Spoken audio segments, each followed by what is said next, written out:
Aaron, can you hear us? I can indeed. Thank you for having me on the show. Thank you. You're calling from New Zealand.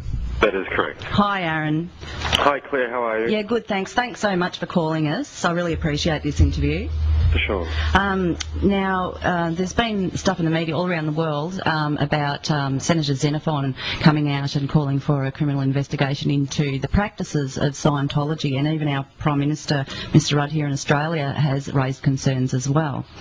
And you've been mentioned in the media. You were an ethics officer for the Church of Scientology in their Sea Orgs. That is correct. Yes, I was. Yes. Yes, I was. I actually worked for them for 2 years here in Australia, in 89, 1990, and early 91 before I went off and worked in their American operations for a year in Florida, and then three and a half years in the Los Angeles head offices of the Church of Scientology. Yeah, and you were a part of the Sea Org between the ages of 15 and 22. That's correct. Yeah, yes. And you were brought up in the church? I was. Yes, yeah.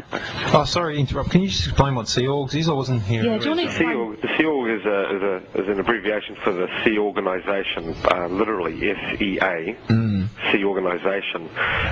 In 1967, Scientology worldwide was it was out of control, and the founder, L. Ron Hubbard, was wanted for questioning in various countries. So he literally created a flotilla of boats and in secrecy travelled around the world on these boats, controlling Scientology through telex and phone communication lines. And this organisation grew on this boat and was established as a paramilitary-styled organisation, literally with military uniforms and naval-based origins. And then when they were powerful enough, they returned to the United States and established what they called land bases. And ever since that moment, they've been in total control of the Scientology worldwide network. Yeah, and I understand that L. Ron Hubbard said that when you join the Sea Org, you become the greatest person in the universe. Well, this is correct. However, what happens when you leave?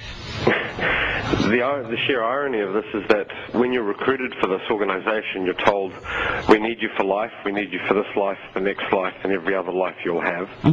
And you do this, you're one of the most elite people on the planet, you're in the top percentage of intelligence, you're superior to your fellow man for doing this. After you join, though, you're told and shown policies that inform you that if you ever attempt to leave, then you're hurting Scientology and the Sea Org, and you're actually a degraded being. Yep. And these are his words. Yeah, a degraded being. And it's quite a. I mean, words can't.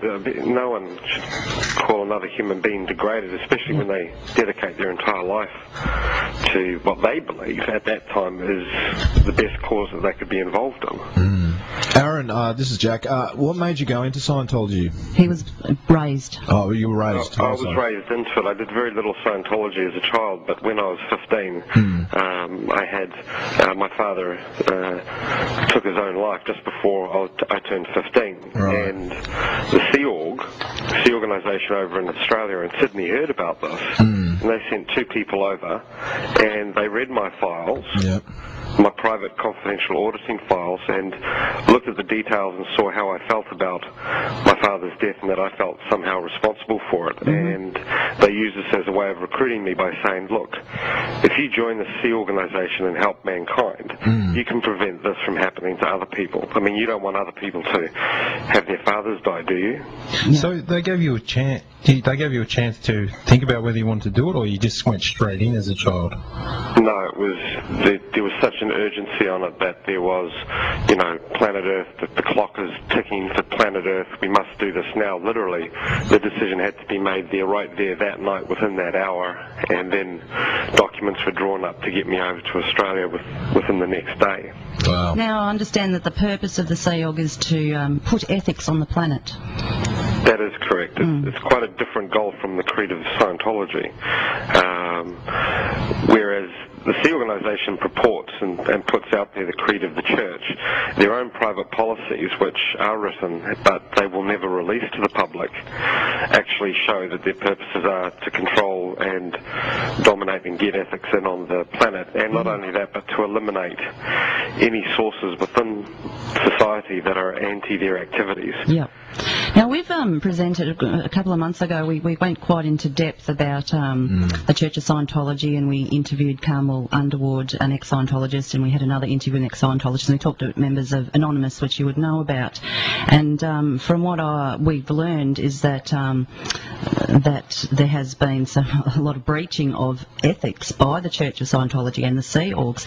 And I think you've been very honest in what you've said, what you did within Sea Org, and you've even described yourself as a monster whilst you were in the Sea Org. Do you want to talk to us about that? Yes.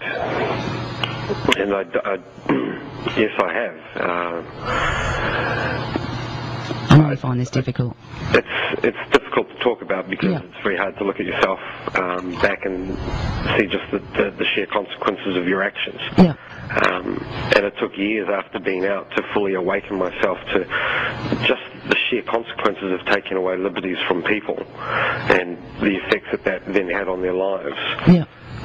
So even some of the people I got into, I recruited people into the Sea organisation. Yeah. Some of these people I actually grew up with, and to this day we still do not communicate ever again, even though we were childhood friends. Yeah.